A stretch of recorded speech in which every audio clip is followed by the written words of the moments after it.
Good afternoon, everybody, and welcome to Mildenhall and Volmer. And today I have a short, sharp update for you.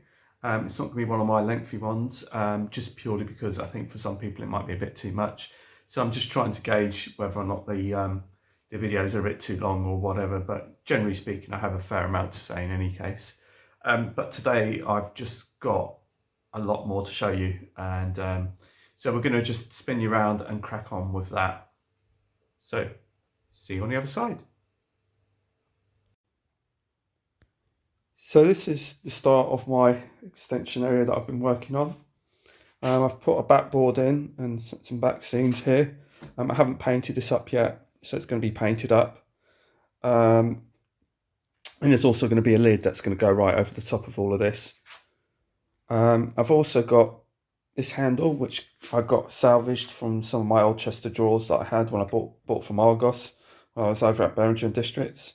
So I salvaged some of those, and I've been using them around the layout to help me move it and move various bits and pieces. So I've inserted that, and this helps me lift up the lift up section. So there's hardboard on the back here, but I may change it, but I'm going to see how that works for now. Here I've also added a lock for the legs, so when they go into their retracted position I can lock the legs. So I just spin that around and that will stop the legs from dropping down because they'll be in their locked position, and then once I do that I can drop the legs down and put them into their current position. And there's one leg there, and there's the other one there, which are both hinged and they hinge inwards. Also there's two bolts, and I tend to undo the top bolt.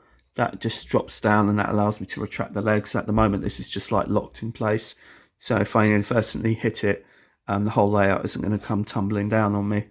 I haven't actually done it on that side. I may very well do it on that side as well, but the thing is I haven't been able to get to this end of the layout because obviously it's still fixed to the main layout.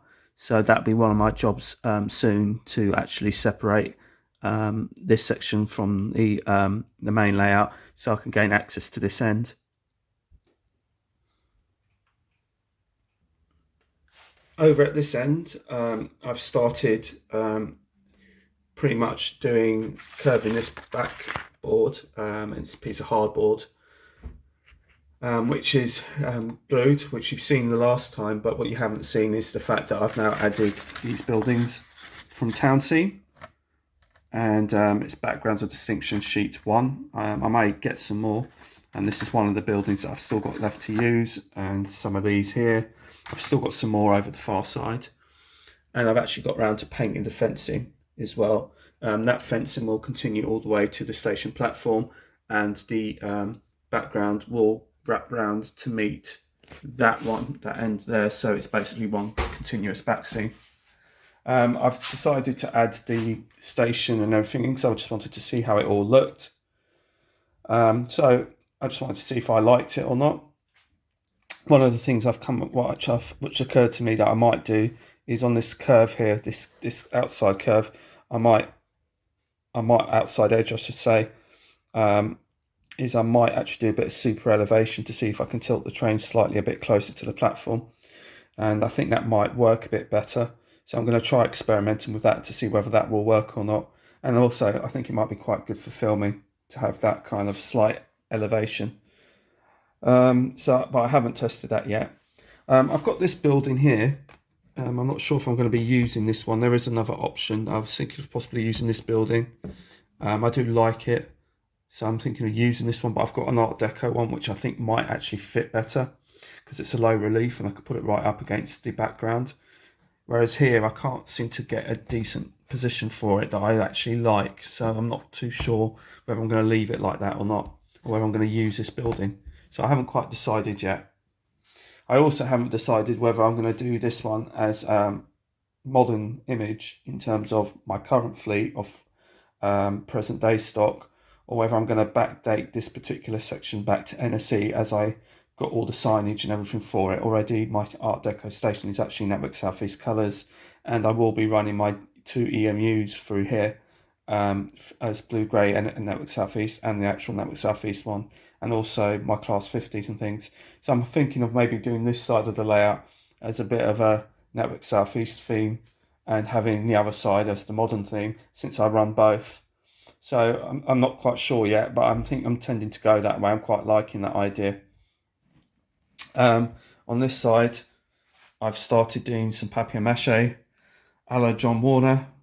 Once it's all dry, it's still drying. Once it's all dry, I'll paint this white and create the sky effect like I have done all the way around.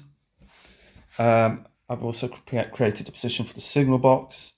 If I sort of spin you around this way around, I've already done the mod rocking for the tunnel. There's also a single little tunnel here, and that just allows the Network Rail van. This isn't actually a Network Rail van, but I do have one as a Ford Transit courier, and I did actually test my Ford Transit high side on it as well, and they both do fit underneath, so it's either or. And that's basically just to give the guy access to the signal box, or the signalman access to his signal box.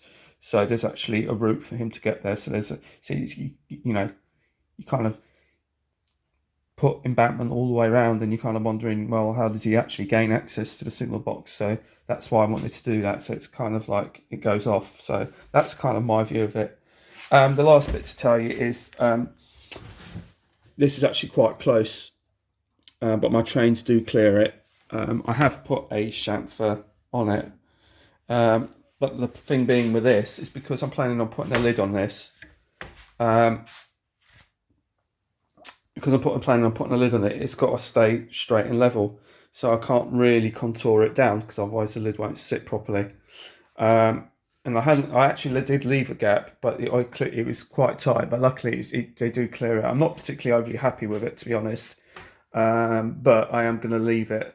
I think it's because it's just going to be the best way, unless I try and cut a bend off of it or whatever. But I'm thinking it's just going to stay as it is.